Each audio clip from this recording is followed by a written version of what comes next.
Hello दोस्तों, क्या हाल है? Good afternoon. दिस इज मी और काजल चौधरी मैम। और आज का जो चैप्टर रहेगा वो रहेगा रेस्पिरेटरी सिस्टम, जैसे कि आपको पता है।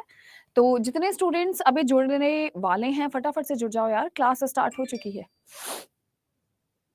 हाँ जी, कितने स्टूडेंट्स हैं क्लास में जुड़ने वाले? फटाफट से जुड़ो यार, why are you so late? जल्दी जल्दी आ जाओ सभी के सभी।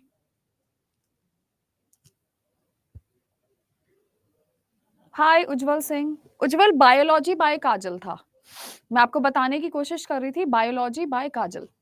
ठीक है, अभी बाकी बच्चे किधर रह गए हो भाई? जल्दी जल्दी से आ जाओ, सभी की सभी जुड़ो।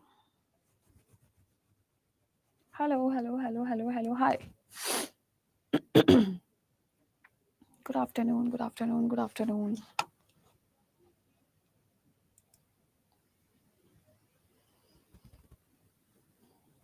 Very good afternoon, good good good good afternoon सभी को। Very good afternoon from my side, this is me your ma'am.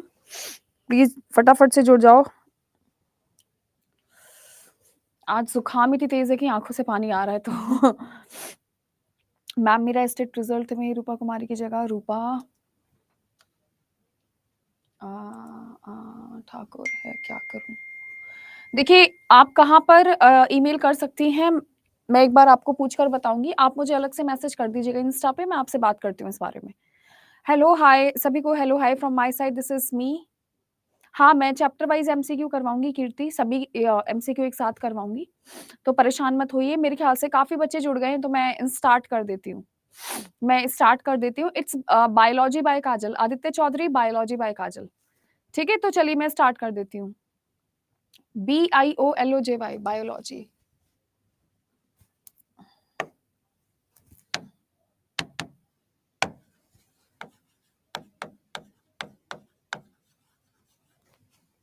ऐसे लिखना है। चले, तो देखिए आज का जो हमारा चैप्टर रहेगा वो घूमेगा हमारे रेस्पिरेटरी सिस्टम के इर्द गिर्द। तो आप जितने स्टूडेंट्स हैं, मैं आपको बता देना चाहती हूँ किस चीज के बारे में, कि बहुत सारे बच्चे को रेस्पिरेशन के बारे में पता ही नहीं होता कि रेस्पिरेशन होता क्या है। रेस्पिरेशन और ब्रीथिंग दो अलग प्रोसेस होती हैं। सबसे बड़ा सवाल यहाँ पर उठता है कि हम सांस लेते क्यों हैं, क्या जरूरत है सांस लेने की, क्यों हमें जरूरत पड़ रहा है सांस लेने की? हम बिना सांस के भी तो रह सकते हैं। क्या ये मुमकिन है कि आप भी सांस मत लो, मैं भी सांस ना लूं और हम आराम से हमारा जीवन चल रहा है? तो इसका जवाब है नहीं। जितनी भी सजीव वस्तुएं हैं, जितनी भी लिविंग थिंग्स हैं, सबका सांस लेना अनिवार्य है। यानी हमारी बॉडी में ऑक्सीजन आएगी, कार्बन डाइऑक्साइड जाएगी। सिंपल सी बात है कि सांस लिए बिना तो हम जिंदा ही नहीं रह सकते। बाकी चीजों के बिना तो एक आध बार को काम चल जाएगा, लेकिन हाँ, सांस के बिना काम नहीं चलेगा जिंदा रहने के लिए। बिल्कुल गाना याद आ रहा है बट मैं बताऊंगी नहीं। उज्जवल दोनों आईडी वही हैं। तो सबसे पहले अगर मैं आप लोगों से रेस्पिरेशन की बात करूं, तो रेस्पिरेशन एक मेटाबॉलिक प्रोसेस है जिसमें हमें एनर्जी मिलती है एटीपी की फॉर्म में, और ऑक्सीजन और कार्बन डाइऑक्साइड बाहर निकलती है। तो बहुत ही अच्छी बात है कि हम सांस क्यों लेते हैं। हमारे सांस लेने के साथ साथ, गैसेस एक्सचेंज होने के साथ साथ हमारी बॉडी में क्या होता है, एटीपी रिलीज होती है। तो श्वसन को परिभाषित करना जाए तो श्वसन एक उपचायी प्रक्रिया है, ठीक है, जिसमें क्या होता है, ऑक्सीजन लेकर और जटिल कार्बनिक पदार्थ को ऑक्सीकरण से कार्बन डाइऑक्साइड को मुक्त करा जाता है और हमें एटीपी मिलती है। एटीपी क्या होती है? हमारी ऊर्जा होती है। इसकी फुल फॉर्म होती है एडिनो सिन ट्राई फॉस्फेट। तो अगर कोई भी आपसे पूछे कि भैया ऊर्जा क्या होती है, तो ऊर्जा होती है आप लोगों की एडिनोसिन ट्राई फॉस्फेट। उज्जवल सिंह, मैंने कल की पीडीएफ तो प्रोवाइड करवा दी है, आप एक बार ग्रुप में चेक करिए। Thank you so much. अगर बहुत मन लगता है तो आप मन से पढ़ लो। तो आपसे कभी भी कोई भी पूछे कि भैया श्वसन का मतलब क्या होता है, तो श्वसन का मतलब होता है कि हमारे जितने भी कार्बनिक पदार्थ होते हैं वो टूटते हैं, उनके टूटने से हमें ऊर्जा मिलती है, और साथ में हमारे शरीर के अंदर ऑक्सीजन आती है और शरीर से बाहर कार्बन डाइऑक्साइड चली जाती है। क्या आप इतना समझ पाए? अजीत, एक बार आप अपनी मेरा टेलीग्राम ग्रुप चेक करो, वहां पर फाइल मिल चुका है। ठीक है, जल्दी से लिखना स्टार्ट करिए जितने स्टूडेंट्स हैं। मैं साइड हट जाती हूँ ताकि आप लिख सके। एक बार ग्रुप चेक करिए, वहां पर मिल गई है फाइल।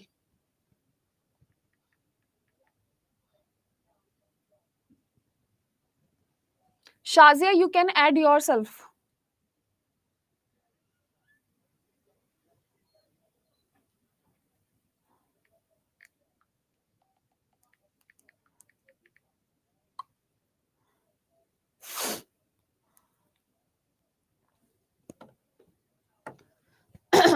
जैसे ही आप लोग लिख लेंगे, आप एक बार मुझे यस और नो कर दीजिएगा, सो दैट मैं समझ पाऊं कि आप बढ़िया तरीके से लिख चुके हो।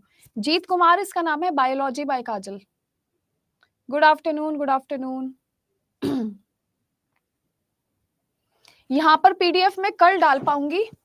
एक्चुअली अभी मेरा एप्लीकेशन का सिस्टम थोड़ा हैंग चल रहा है, मेरा लैपटॉप ठीक से काम नहीं कर पा रहा है, तो मैं अभी क्लास के बाद आपको पीडीएफ अभी नहीं दे सकती। ठीक है, मैं आपको पीडीएफ प्रोवाइड करवा दूंगी, लेकिन अभी तुरंत मैं प्रोवाइड नहीं करवा सकती क्योंकि क्लास चल रही है। क्लास के दौरान पीडीएफ देना असंभव बात है। एटीपी का फुल फॉर्म है adenosine triphosphate. Good afternoon, good afternoon सभी को, गुड आफ्टरनून जी। ये पहली स्लाइड है। हाँ जी, हाँ, ये पहली स्लाइड है आप लोगों का। मेटाबॉलिज्म का मतलब होता है आपके शरीर में जितनी भी रासायनिक अभिक्रियाएं हैं, रासायनिक क्रिया, जितनी भी आपकी बॉडी में केमिकल रिएक्शंस हो रही हैं, उनको बोला जाता है मेटाबॉलिज्म। ठीक है जी, आपकी बॉडी में जितनी भी केमिकल रिएक्शंस हो रही हैं, सभी को कुल मिलाकर मेटाबॉलिज्म का दर्जा दिया गया है। चले बढ़ते हैं अब हम थोड़ा सा आगे की तरफ और देखते हैं। भाई आपको ये चार्ट अच्छे से याद करना है, ये बहुत इंपॉर्टेंट चार्ट है। अभी आपसे बोला जाएगा किस चीज के बारे में, ग्लूकोज।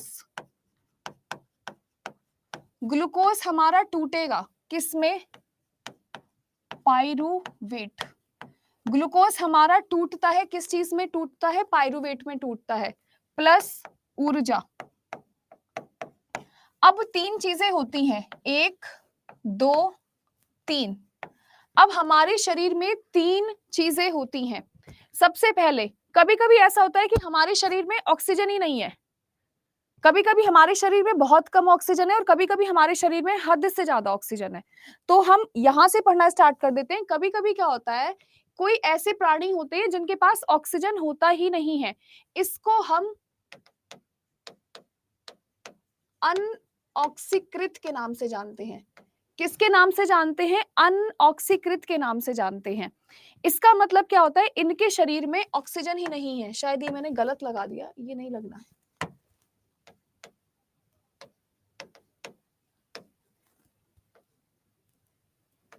अनऑक्सीकृत कहने का मतलब है इनके शरीर में ऑक्सीजन ही नहीं है। तो जब कभी भी ग्लूकोज बिना ऑक्सीजन के टूटता है तो क्या बनता है आप लोगों का, इथेनॉल बनता है, कार्बन डाइऑक्साइड बनती है और ऊर्जा बनता है। क्या बनता है, इथेनॉल बनेगा, इथेनॉल के साथ CO2 बनेगा, प्लस ऊर्जा बनेगी। ठीक है, तो अगर कभी भी कोई भी आपसे पूछे कि ऑक्सीजन तो है ही नहीं, फिर क्या बनेगा, तो जब ऑक्सीजन नहीं होती उस केस में इथेनॉल बनता है, CO2 बनता है और ऊर्जा बनता है। ठीक है, अब क्या होता है, कभी कभी हम लोगों को ना जिम जाने का शौक चढ़ता है कि चलो पतले होंगे, बॉडी बनाएंगे। उस वक्त हमारे शरीर में ऑक्सीजन की कमी हो जाती है। क्या हो जाता है, ऑक्सीजन की कमी हो जाती है।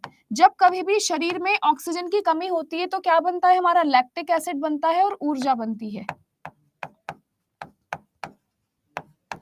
लैक्टिक एसिड प्लस ऊर्जा, है ना। आप में से कितने स्टूडेंट है जो जिम जाते हैं, तो शुरू के 2-3 दिन बहुत दर्द रहता होगा ना पैरों में, किस वजह से, लैक्टिक एसिड बनने के कारण। और हमारे शरीर में 24 घंटे ऑक्सीजन होती ही होती है। तो जब हमारे पास ऑक्सीजन होती है तब क्या बनता है, CO2 बनता है, H2O बनता है, एनर्जी बनती है। तो इसको हम ऑक्सीकृत के नाम से जानते हैं। इसको हम किस नाम से जानते हैं, ऑक्सीकृत के नाम से जानते हैं। तो फटाफट मैं आपको समझाने की कोशिश करती हूँ कि ग्लूकोज जब भी टूटेगा पाइरूवेट में बदलेगा। अब 3 कंडीशंस होती हैं। पहली कंडीशन की ऑक्सीजन है ही नहीं, खत्म। तो जब ऑक्सीजन नहीं होती उस केस में इथेनॉल बनता है, कार्बन डाइऑक्साइड बनती है, ऊर्जा बनती है। ऑक्सीजन तो है लेकिन उतनी नहीं है जितनी आपको चाहिए, जैसे एक्सरसाइज करते दौरान। तो जब एक्सरसाइज करते दौरान हमारे शरीर में ऑक्सीजन की कमी हो जाती है तो लैक्टिक एसिड और ऊर्जा बनता है। ठीक है। और जब हमारे पास ऑक्सीजन ही ऑक्सीजन है तो CO2 बनेगा, H2O बनेगा और ऊर्जा बनेगा यानी एनर्जी बनेगी। तो चाहे आप हिंदी मीडियम के स्टूडेंट हैं, चाहे आप इंग्लिश मीडियम के स्टूडेंट हैं, ये चार्ट आपको अपनी कॉपी में एज इट इज बनाना है। मैं आपको पूरे 3 से 4 मिनट दे रही हूँ, मैं साइड हट रही हूँ, आप फटाफट से चार्ट बना लो प्लीज। मनोज, बायोलॉजी बाय काजल, आप फटाफट से चार्ट बना लो, बिल्कुल एग्जैक्टली ऐसा ही, और जल्दी से मुझे बता देना।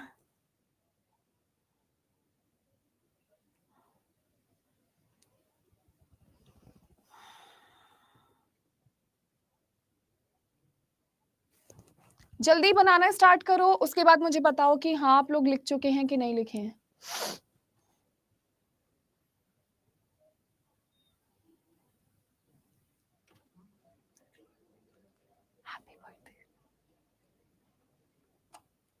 ठीक है, हाँ मृत्युंजय, वेरी गुड मृत्युंजय, मुझे ऐसा लग रहा है आप मुझसे पहले भी कहीं पढ़ चुके हैं। सभी ने लिख लिया कि आपको और टाइम चाहिए लिखने के लिए?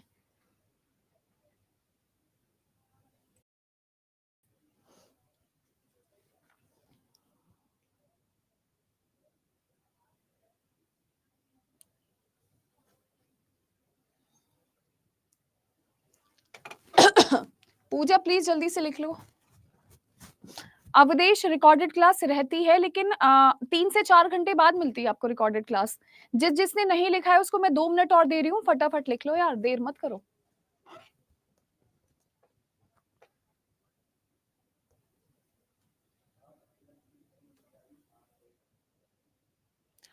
अभिजीत, ग्लूकोज जब टूटता है, जिस चीज में टूटता है उसको पायरुवेट कहते हैं।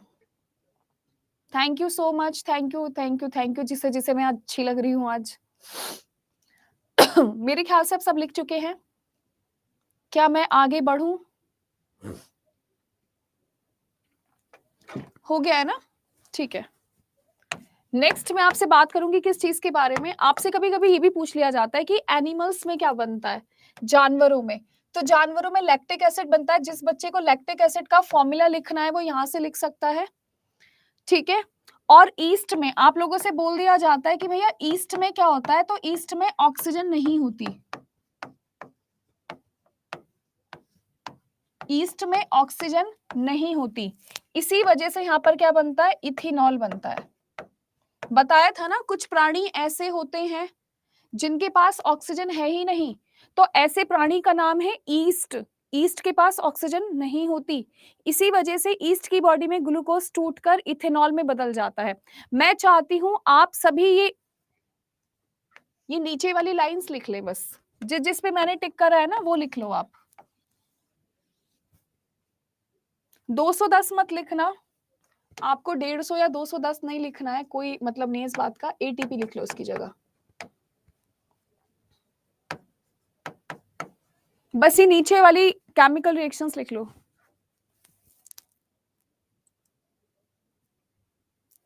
ओम प्रकाश, इससे ज्यादा बेसिक तो कुछ बताया ही नहीं जा सकता। BPSC की तैयारी कर रहे हैं आप, बेसिक्स नहीं चल रहे हैं क्लास में, 6th क्लास के बच्चे नहीं है दोस्त आप। वीडियो रुक रुक कर आ रही है। जूली आप थोड़ा सा नेटवर्क में आ जाओ। हाँ लैक्टिक एसिड का फॉर्मूला सही है, C3H6O3, बिल्कुल ठीक है। अरे हट गई मैं साइड, भाई साइड हट गई, देख लो अब। 1 मिनट भी अपने सामने खड़े नहीं होने देते हैं आप लोग।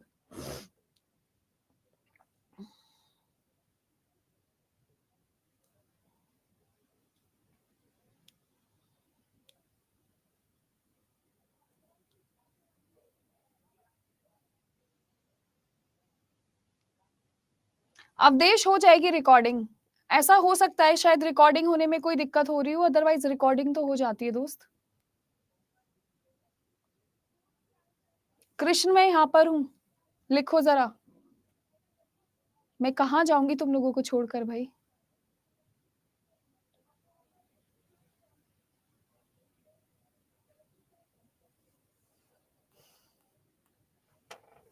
लिख लिया ना सभी ने, ठीक है। नेक्स्ट नेक्स्ट यहाँ पर एरोबिक रेस्पिरेशन की परिभाषा है। स्क्रीनशॉट नहीं हो सकता, एप्लीकेशन में स्क्रीनशॉट पॉसिबल नहीं है। अब जितने भी इंग्लिश वाले स्टूडेंट है वो यहाँ पर लिखना स्टार्ट करो, एरोबिक रेस्पिरेशन क्या होता है। तो aerobic respiration presence of oxygen में होता है एनर्जी प्रोड्यूस करने के लिए। ठीक है, ये आपका एनिमल और प्लांट्स दोनों में हो सकता है। इसकी डेफिनेशन है आपकी ये।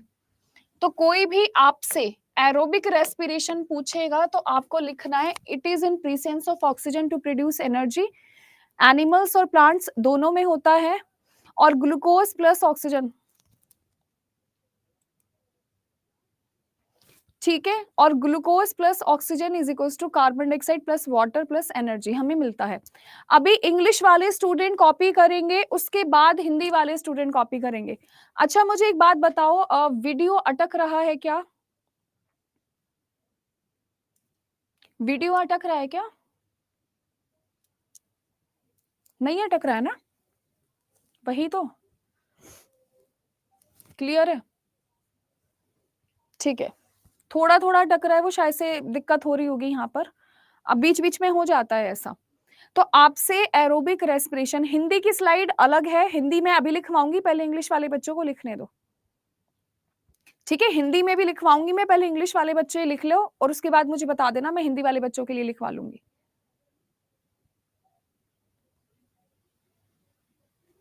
कॉपी करो ये 1, 2 और 3 पॉइंट।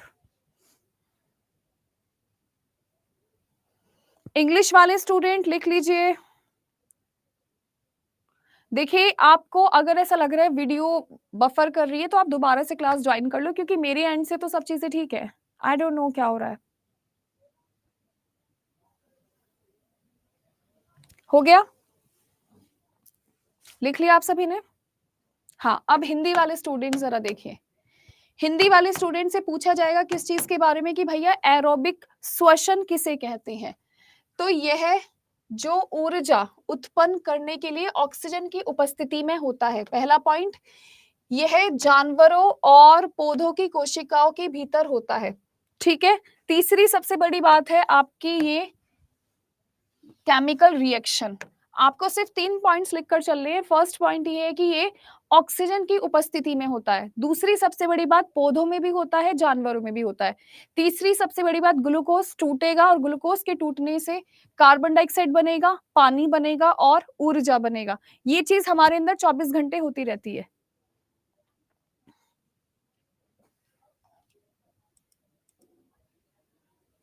चलिए,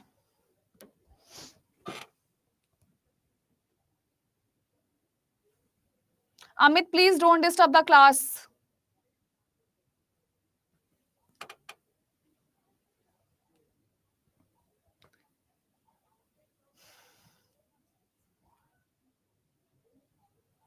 आप जल्दी जल्दी से लिखना स्टार्ट करो यार, इतनी धीरे धीरे लिखोगे सिलेबस कभी जिंदगी में पूरा नहीं होगा।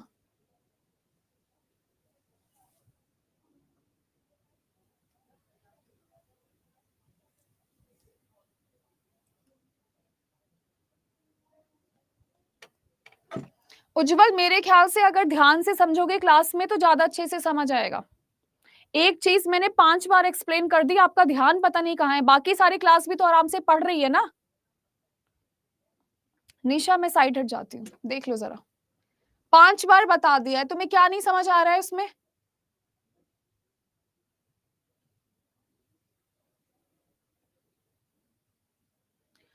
आप जितने भी स्टूडेंट है क्लास में, आपको यहां तक समझ आया क्या चीज समझाई गई आप लोगों से?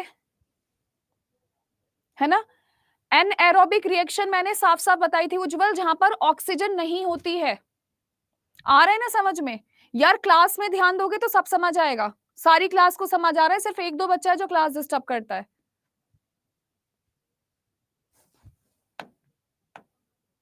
नेक्स्ट है आप लोगों का एनएरोबिक रिएक्शन। ध्यान से समझो अब तो उज्जवल।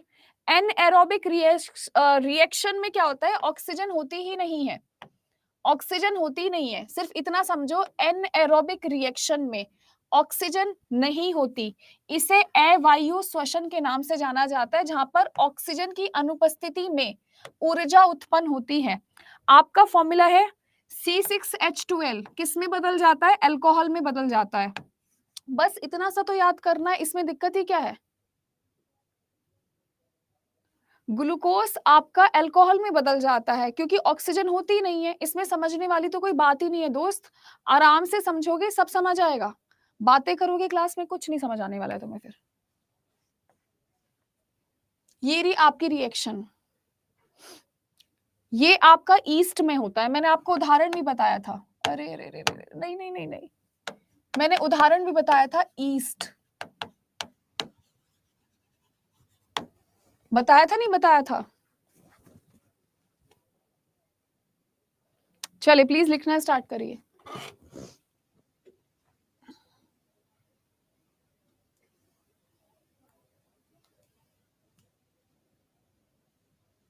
क्लास में कमेंट मत करिए प्लीज, अनटिल अनलेस आपके पास कोई वाजिब डाउट ना हो।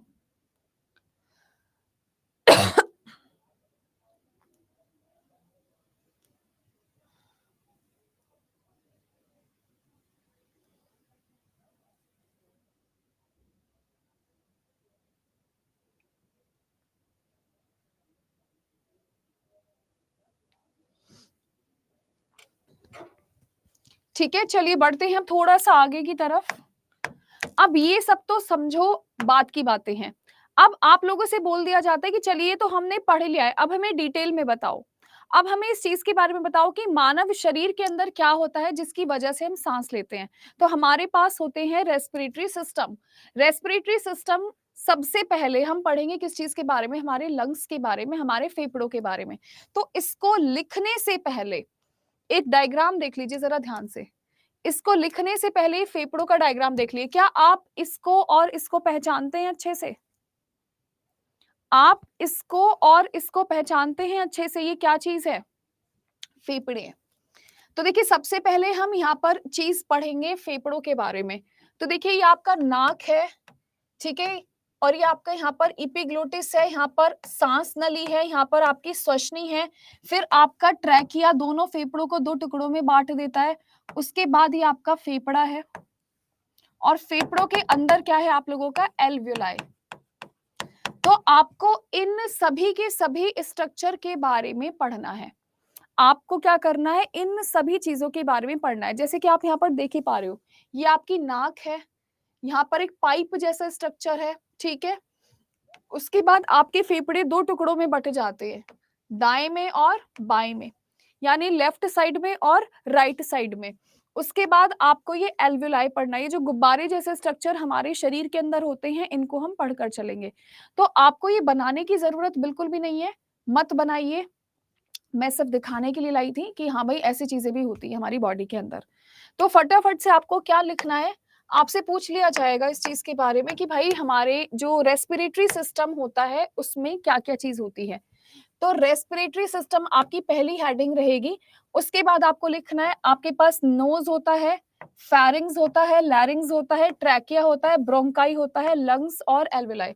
आपको सिर्फ इतनी चीजें लिखनी है। आपसे पूछ लिया जाएगा कि मनुष्य की श्वसन प्रणाली में क्या क्या चीजें होती हैं, तो आपको यहाँ से यहाँ तक सारी चीजें लिखनी है।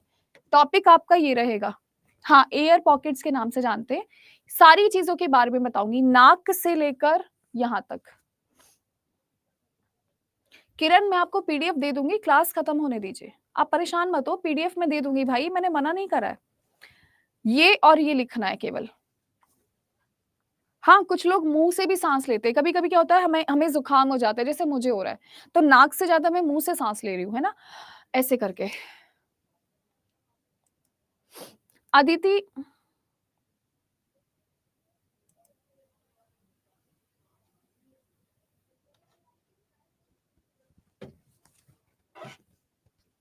हाँ हाँ हाँ, कल्पना, वेरी गुड।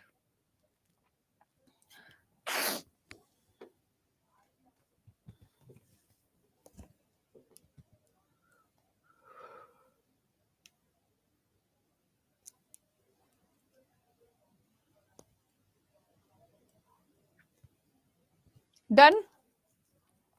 चले, अब मैं आपको सबसे पहले आपकी नाक के बारे में पढ़ाऊंगी, नाक के बाद पाइप के बारे में पढ़ाऊंगी, हर चीजों के बारे में पढ़ाऊंगी। थोड़ा थोड़ा जल्दी जल्दी लिखना स्टार्ट करो, तुम लोग बीपीएससी के स्टूडेंट्स हो यार, तुम्हें तो देखते तुरंत लिख लेना चाहिए। मैं जब अंडरलाइन करके कुछ समझाती हूँ, आप लिखना स्टार्ट कर दिया करो अपने आप, क्योंकि एट द एंड पेपर में ना आपको आपके नोट्स काम आएंगे और कुछ काम नहीं आएगा। कब का लिख लिए, बहुत बढ़िया। देखिए, सबसे पहले मैं आपको बताने वाली हूँ आपकी नाक के बारे में, है ना? ये स्ट्रक्चर आप अच्छे से पहचानते होंगे, ये क्या है? आपका नाक है। तो आप लोग हमेशा ध्यान रखिएगा कि नाक के चारों तरफ कार्टिलेज प्रेज़ेंट होता है और आपकी नाक को 2 टुकड़ों में बाँटता है, जिसे हम लेफ्ट और राइट नाक कहते हैं। मैं आपसे इस चीज़ की बात कर रही हूँ, ये क्या होता है? आप लोगों का कार्टिलेज होता है। ये आपकी नाक को 2 टुकड़ों में बाँटता है ना? ये नाक की हड्डी जो होती है। अभी 6-7 महीने पहले मेरी नाक की हड्डी टूट गई थी, तो यहाँ से टूटी थी, यहाँ से यहाँ तक। तो साँस लेने में बहुत तकलीफ हो गई थी। तो सोचो, अगर नाक की हड्डी यहाँ से यहाँ तक टूट जाए तो साँस लेने में बहुत तकलीफ हो जाएगी। कार्टिलेज होता है मेरे प्यारे दोस्तों, ये जो कान होता है और ये जो नाक होता है, हड्डी नहीं होता, हड्डी से दूसरी चीज़ होती है जो कठोर भी है, सॉफ्ट भी है, उसको हम कार्टिलेज कहते हैं। तो बस आपको इतना ध्यान रखना है कि आपकी नाक में भी कार्टिलेज उपस्थित होता है। आपको लिखना है यहाँ से यहाँ तक, ठीक है? हिंदी वाले स्टूडेंट्स।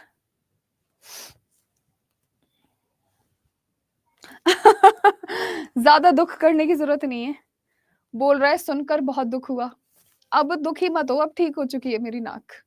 लिखो चलो इसको। हाँ, इतना दुखी तो मैं भी नहीं हुई थी जितना दुखी होकर तुम लोग दिखा रहे हो। तुम लोग मज़ाक बनाते हो ना मेरी बात में। एग्ज़ैक्टली।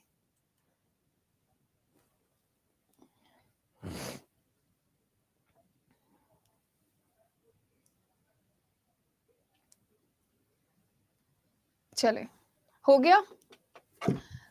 अभी एक बार मैं उस पता नहीं किसी बैच में पढ़ा रही थी, सुपर टेट का बैच था, पता नहीं सी टेट का बैच था। जब सी टेट का पेपर होने वाला था, उससे जस्ट पहले मेरी नाक की हड्डी टूटी थी। तो एक बार एक लड़का आया क्लास में, वो बोलता, "तुम वही हो ना जिसकी नाक टूट गई थी?" तो मैंने बोला, "हाँ, वही हूँ।" तो बच्चे भी ऐसे-ऐसे कमेंट करते हैं।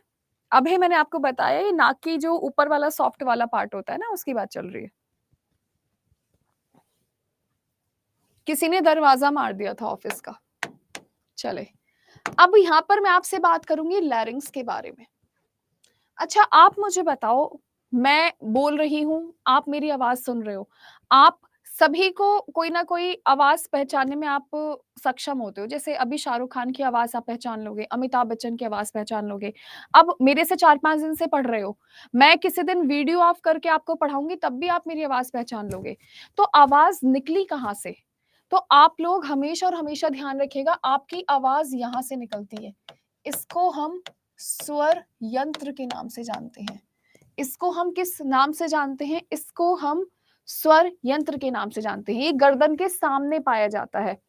देखिए, वोकल के साथ-साथ ये श्वसन के लिए भी ज़िम्मेदार होता है। दूसरी सबसे बड़ी बात है, इसे वॉइस बॉक्स भी कहा जाता है। अब ये तीसरी वाली बात आप यहाँ पर मत लिखना, ये जो मैं हटा रही हूँ इसको मत लिखना, इसको मैं नेक्स्ट पेज पे लिखवाऊँगी आपको। बस आपको यहाँ से यहाँ तक लिखना है, ये थोड़ा-सा दूसरे पेज का कॉपी हो गया था, इसको मत लिखना। तो लैरिंक्स के बारे में आप जान लीजिए, ये हमें साँस लेने के साथ-साथ हमारी आवाज़ बनाने में भी मददगार होता है। इसीलिए हम इसको वॉइस बॉक्स के नाम से जानते हैं, स्वर यंत्र।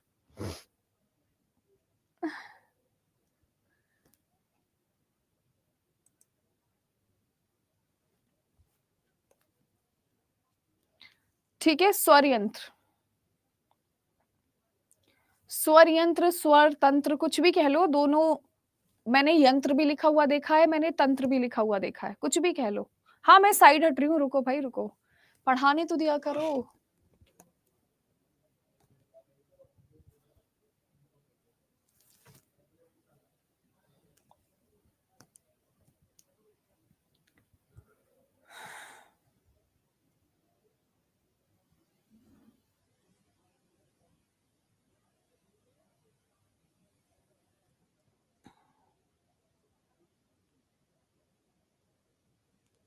Done, done, done, done, done. अब यहाँ पर मैं आपको एक चीज़ दिखाने वाली हूँ। मैं आपको एक कहानी सुनाने वाली हूँ। अभी आप इसको मत लिखना, अभी आप एक कहानी सुनो। आपके पास आपके गले में ना 2 पाइप होते हैं। मैं बनाकर दिखा देती हूँ।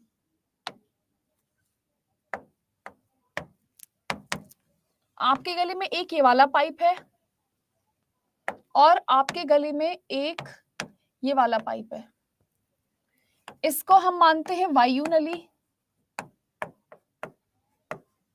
और ये होती है हमारी भोजन नली।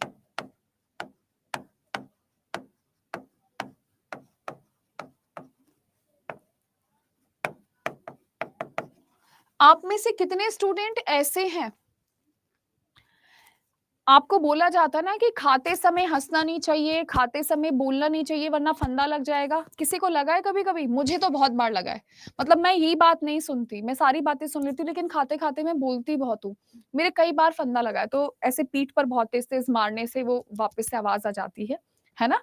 तो ये चीज़ क्यों होती है? क्योंकि आपका जो भोजन नली में जाता है, उस वक़्त यहाँ पर एक ढक्कन होता है, जिसको हम एपिग्लोटिस के नाम से जानते हैं। जिसको हम किस चीज़ से जानते हैं? एपिग्लोटिस। तो ये एपिग्लोटिस हमारा खाना भोजन नली में भेजता है। अब जब हम बोलते हैं तो क्या होता है? जब हम बोलेंगे तो एपिग्लोटिस खुल जाएगा और कुछ खाना वायु नली में भी चला जाएगा, और जब कुछ खाना वायु नली में चला जाता है तो हमें धसका उठता है। हमें क्या लगता है? धसका उठता है और हमें बहुत तेज़ खाँसी आती है, साँस भूल जाते हैं हम। तो यही चीज़ है। अब आपसे पूछ लिया जाता है कि एपिग्लोटिस कहाँ पर होता है? तो एपिग्लोटिस होता है आप लोगों का यहाँ पर फेरिंग्स में। कहाँ पर होता है आप लोगों का? फेरिंग्स में। तो आप ये बात ध्यान से रखिएगा। It is a common passage for air as well as food. Its function by preventing the entry of food particles into windpipe by epiglottis. Epiglottis की मदद से, ठीक है, आप ये बात ध्यान रखना। यह हवा के साथ साथ भोजन के लिए एक समान मार्ग है। भोजन के कणों को सांस की नली में जाने से रोकता है एपिग्लोटिस की मदद से। किसकी मदद से रोकेगा? एपिग्लोटिस की मदद से। आई बात समझ में? हाँ, बस इतना सा ही लिखना है। आपसे बोल दिया जाता है कि एपिग्लोटिस कहाँ पर उपस्थित होता है, तो आपका जवाब होना चाहिए उदर। आपका जवाब क्या होना चाहिए? फेरिंग्स होना चाहिए। कुछ भी नहीं होता, थोड़ी देर खांसी आती है और थोड़ी देर खांसी होने के बाद हम ठीक हो जाते हैं। हाँ, कभी-कभी सांस भूल जाते हैं, फिर कोई आपकी कमर पे बहुत तेज-तेज मारेगा, तो कमर पे मारने से क्या होता है, जितना खाना विंड पाइप में गया होता है वो बाहर आ जाता है। कभी-कभी वॉमिट हो जाती है और कभी-कभी आपका खाना मुँह से बाहर आ जाता है। अरे नहीं, मरते नहीं है, कैसी बात कर रहे हो? मर कैसे जाएँगे? आदित्य कुछ भी।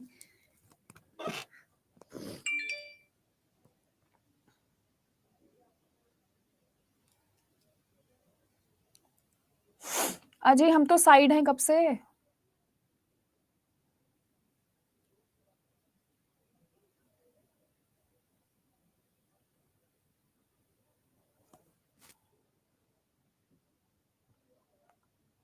रोशन लैरिंग्स और फेरिंग्स के बीच में होता है, खुलता फेरिंग्स में है, इसलिए हम फेरिंग्स में ही पढ़ते हैं। सौरभ कुमार उसे अलवा कहते हैं, उसको हम अलवा बोलकर चलते हैं।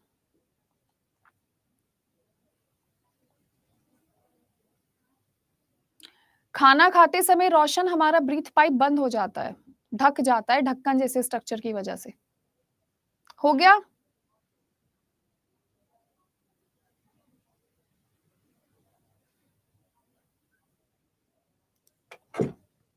डन? हाँ, एपिग्लोटिस। देखो ऐसा होता है, ये रहा आपका स्वर यंत्र और उसके बाद आप लोगों का ये पूरा फेरिंग्स का हिस्सा है, यहां से यहां तक, जैसे कि आप देख ही पा रहे हो। ये ऐसे करके खुलेगा, ऐसे करके बंद हो जाएगा, ऐसे करके खुलता है, ऐसे करके बंद हो जाता है। तो ये बस मैं दिखाने के लिए लाई थी, बनाने की जरूरत नहीं है। नेक्स्ट, अब आपको ये पता होना चाहिए कि आपके जो फेफड़े हैं वो दो हिस्सों में बट जाते हैं। अगर मैं इनके ऊपर कलाकारी करूं तो ये रहे आपके फेफड़े, एक फेफड़ा, दूसरा फेफड़ा। ऐसे ही तो होता है आप लोगों के फेफड़ों का स्ट्रक्चर। तो आपका जो ट्रैकिया है ना, उसके ऊपर ऐसी अंगूठियां प्रेजेंट होती हैं जिसे हम रिंग्स कहते हैं।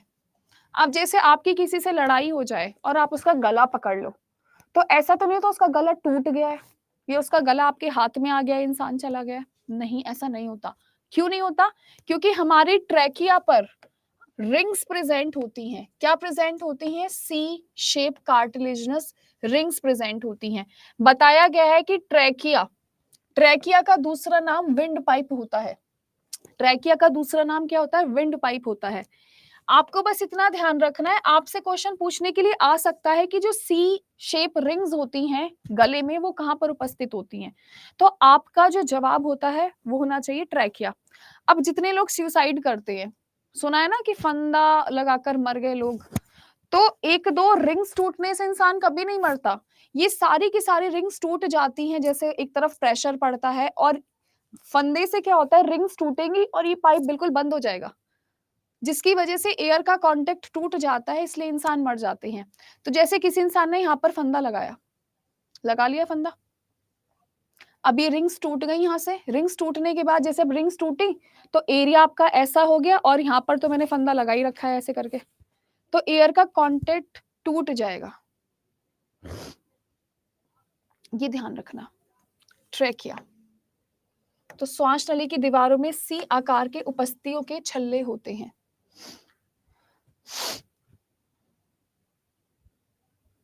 जल्लाद को ये चैप्टर पढ़ाया जाता होगा जल्लाद को बताया जाता होगा तुझे बस ये यहाँ पर फंदा लगाना है। हाँ, बताया जाता होगा यार, जल्लाद मैंने तो देखे नहीं है जिंदगी में कभी भी, लेकिन हाँ बताते तो होंगे ही।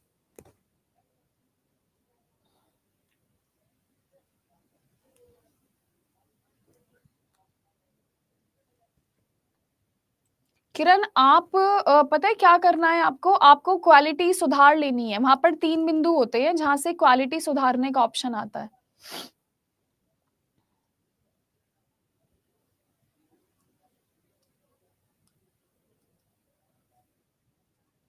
अरे मैं तो हुई नहीं कब से वहां पर।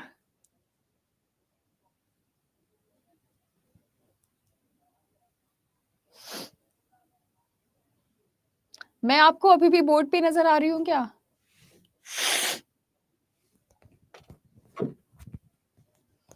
अरे अनु, मैं ऐसी ही थी भाई स्टार्टिंग से। कभी कभी हमारे पास ऐसा कैमरा होता है जो हमें थोड़ा मोटा दिखाता है, कह रहा मैम आप पतली कैसे हुई हो मैं तो अभी भी बहुत मोटी हूँ, मैं कहाँ पतली हो गई हूँ।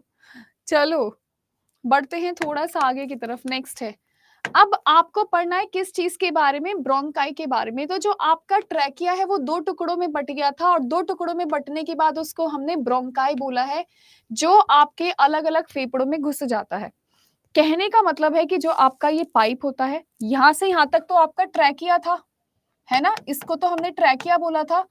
अब ट्रैकिया के बाद जो पाइप स्ट्रक्चर स्टार्ट होता है, जो आपके फेफड़ों को 2 अलग अलग तरीके से फेफड़ों के अंदर जाता है, उसको हम ब्रोंकाई कहते हैं। ट्रैकिया खत्म हो गया यहां तक, ठीक है। इसके बाद जो पाइप स्टार्ट होता है, उस पाइप को हम ब्रोंकाई कहते हैं। ध्यान रखिएगा, श्वास नली 2 नलियों में विभाजित हो जाती है, जिसे ब्रोंकाई कहा जाता है। आप मेरी बात समझे, ट्रैकिया सिर्फ यहां तक था। इसको मैं मिटाकर एक बार और दिखा रही हूँ। ये जितना भी आप नीला नीला देख पा रहे हो, ये आपका ट्रैकिया था। ट्रैकिया यहां तक खत्म हो गया, ठीक है। अब जो आगे को पाइप बढ़े, आगे को जो पाइप बढ़े आपके दाएं और बाएं फेफड़े में, लेफ्ट और राइट में, उन पाइप जैसे स्ट्रक्चर्स को हमने ब्रोंकाई बोला है। उन पाइप जैसे स्ट्रक्चर्स को हमने क्या बोला है मेरे प्यारे दोस्तों? ब्रोंकाई बोला है। क्या आप समझे ब्रोंकाई क्या होता है? ट्रैकिया के बाद जो पाइप स्टार्ट होते हैं हमारे शरीर में, उनको ब्रोंकाई कहते हैं। डन?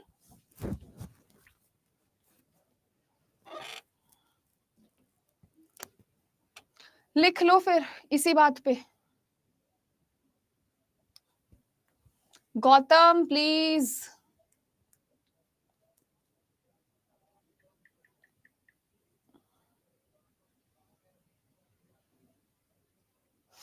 कविता जी, हम तो साइड ही हैं जी बहुत देर से।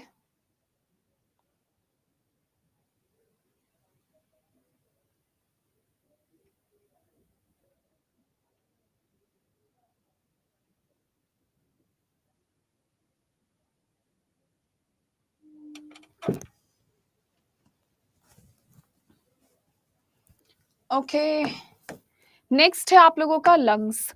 अब हम पढ़ेंगे हमारे फेफड़ों के बारे में। तो इसमें क्या होता है, the primary function of lungs is to facilitate the exchange of gases. भाई हमारे गैसेस एक्सचेंज करने में कौन मदद करता है, हमारे फेफड़े मदद करते हैं। दूसरी सबसे बड़ी बात है, जो राइट फेफड़ा होता है वो हमारे लेफ्ट फेफड़े से थोड़ा बड़ा होता है। इसका कारण है हमारा दिल। हमारा दिल लेफ्ट की तरफ होता है लेकिन फैसले हमेशा राइट लेता है। सुना है ना डायलॉग पिक्चर का, तो बिल्कुल सही बात है। बायोलॉजी में भी ये बिल्कुल एक्सेप्टेबल है। आपका जो दिल है वो लेफ्ट तरफ होता है और लेफ्ट तरफ होने के कारण वो फेफड़ों की जगह घेर लेता है, जिसकी वजह से जो आपका लेफ्ट वाला फेफड़ा है वो कमजोर हो जाता है बेचारा। ब्रोंकाई का कुछ काम नहीं है, वो बस फेफड़ों को दो पार्ट्स में डिवाइड कर देता है। चले, तो ये क्या करता है, रक्त और वायु के बीच गैस का आदान प्रदान करता है। दायां फेफड़ा बाएं फेफड़े की तुलना में काफी बड़ा और भारी होता है। किसका फंक्शन बताऊं, अनीता, उसका कोई खास फंक्शन नहीं है, वो इस फेफड़ों को दो हिस्सों में बांट देता है, दैट्स इट। उससे बड़ा फंक्शन क्या ही होगा। आपके फेफड़े दो हिस्सों में बट गए। चिरंजीव और अनीता, मैंने आपको बता दिया है। जल्दी से फेफड़ों के बारे में लिखो आप।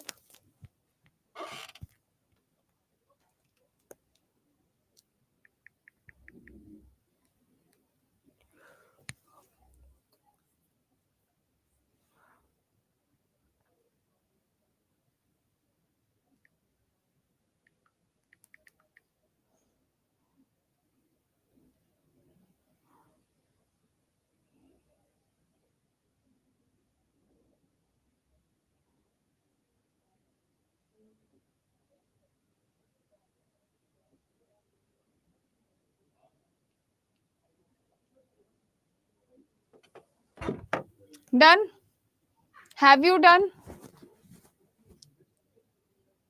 चले, अब बढ़ते हैं। अब हम थोड़ा सा आगे की तरफ। नेक्स्ट आप लोगों से बात हो रही है इस फेफड़े के बारे में। ये क्या है, आप लोगों का फेफड़ा है। अब आप यहाँ पर ध्यान से एक चीज समझिएगा, अगर हो सकता है तो इसको बना लीजिए क्योंकि काफी आसान है ना, काफी आसान है। यहाँ पर आप ऐसे स्ट्रक्चर्स बनाइए।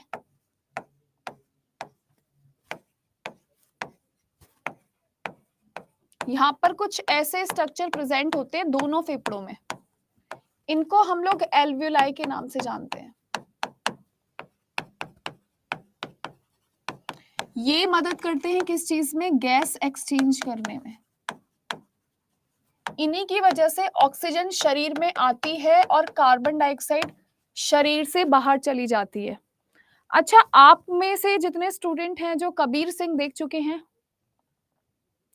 हाँ राकेश कुमार, ब्रीथ पाइप आगे alveoli, this is the alveoli. हाँ, कोविड में इनको ही इन्फेक्शन हुआ था, बिल्कुल सही बात है रूहान। तो आप में से जितने स्टूडेंट हैं जिसने कबीर सिंह देखी है, you don't like that movie, okay. जो स्टूडेंट्स कबीर सिंह बनने की कोशिश करते हैं, जो दुनिया भर की स्मोकिंग करते हैं, या आपने देखा होगा पिक्चर हॉल में रमेश की कहानी चलती है, तो उस रमेश बेचारे के एल्वियोलाई में इन्फेक्शन हो गया होगा, एल्वियोलाई खत्म हो गई होंगी उसकी बॉडी से। अरे भाई, एल्वियोलाई खत्म हो गई होंगी उसकी बॉडी से और इनमें पानी भर गया होगा, तार भर गया होगा। हमारे फेफड़ों में भी लिक्विड प्रेजेंट होता है, गैसेस उसमें आएंगी, तार बन जाएगा और इंसान चलता बनेगा, है ना, ये बात ध्यान रखना। चलिए प्लीज एक बार देख लीजिए। अंजुम,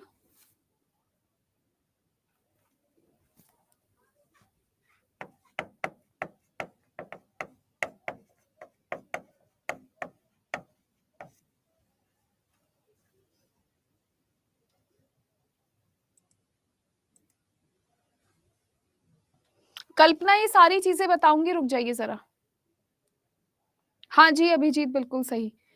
सुषमा, मेरे ख्याल से इंग्लिश ऊपर लिखी दिख रही होगी आपको, गैस एक्सचेंज, और हिंदी इसकी है गैस विनिमय में मदद होता है। हाँ, निमोनिया भी इधर ही होता है छोटे बच्चों के।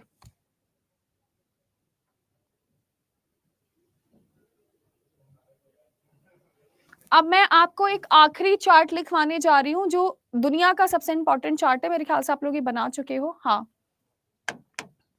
This is lungs. आपसे पूछ लिया जाता है कितना परसेंट ऑक्सीजन, तो ऑक्सीजन 21% आपके शरीर के अंदर आता है और 17% आपकी बॉडी से बाहर जाता है। ये आप लोगों से पूछ लिया जाता है कि कितना ऑक्सीजन आपकी बॉडी में आता है और कितना ऑक्सीजन बॉडी से बाहर चला जाता है। तो 21% आएगा, 17% चला जाएगा। अनुष, अब तो क्लास खत्म होने वाली है। सेकंड नंबर पे आपसे CO2 के बारे में पूछ लेते हैं। तो CO2 0.03% बाहर से अंदर आएगी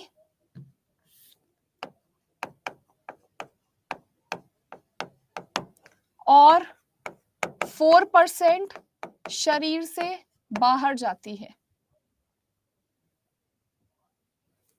अंजुम, हैंड रिटन नोट्स में ये शिकायत आई थी कि बहुत सारे बच्चों को मेरी राइटिंग समझ नहीं आ रही थी, इसलिए मुझे मजबूरी में PDF बनानी पड़ रही है, क्योंकि बच्चों ने बोला था कि मैम राइटिंग थोड़ी गंदी है, राइटिंग समझ नहीं आ रही है, 50 कंप्लेन कर रहे थे, इसलिए मैंने PDF से पढ़ाना स्टार्ट कर दिया। तो ये चीज आप लोग अच्छे से ध्यान में रखिएगा। बाकी 2 बजे से आप लोगों की सीटेट वाली क्लास है और सीटेट वाली क्लास में मैं आपको फ्रिक्शन पढ़ा रही हूँ, ग्रेविटेशन पढ़ा रही हूँ।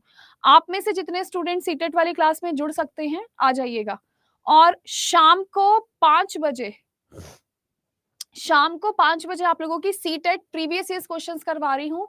BPSC वाले भी उसमें आ सकते हैं। PDF से ही अच्छा है ना, क्योंकि बहुत सारे बच्चों ने बोला था मैम राइटिंग समझ नहीं आ रही है ऐसे और वैसे, तो फिर मैंने PDF ही बनाना स्टार्ट कर दिया। हाँ, केमिस्ट्री फिजिक्स भी मैं ही पढ़ाऊंगी। हाँ, यूट्यूब पे शाम को 5 बजे। हाँ, इसकी रिकॉर्डेड क्लास मिल जाएगी जो ही आपको। So dears, bye bye, take care, chapter has been done and अपना खास ख्याल रखिएगा, हंसते मुस्कुराते रहिएगा। Love you all. चलिए बाय बाय। और जितने स्टूडेंट्स हैं, क्लास को लेफ्ट करने के बाद क्लास को रेट जरूर करिएगा, ठीक है। क्लास जैसे आप एंड करोगे आपके पास 3 रेटिंग के ऑप्शंस आते हैं, क्लास रेट करना बिल्कुल ना भूलें। So bye bye, thank you so much, have a nice day, bye bye, love you too, bye bye, bye bye. हाँ, बस क्लास रेट कर दीजिएगा। और भैया मैं टेस्ट लूंगी किसी दिन आपका, मुझे ऐसे भरोसा नहीं हो रहा है कि आप लोग पढ़ रहे हो नहीं पढ़ रहे हो।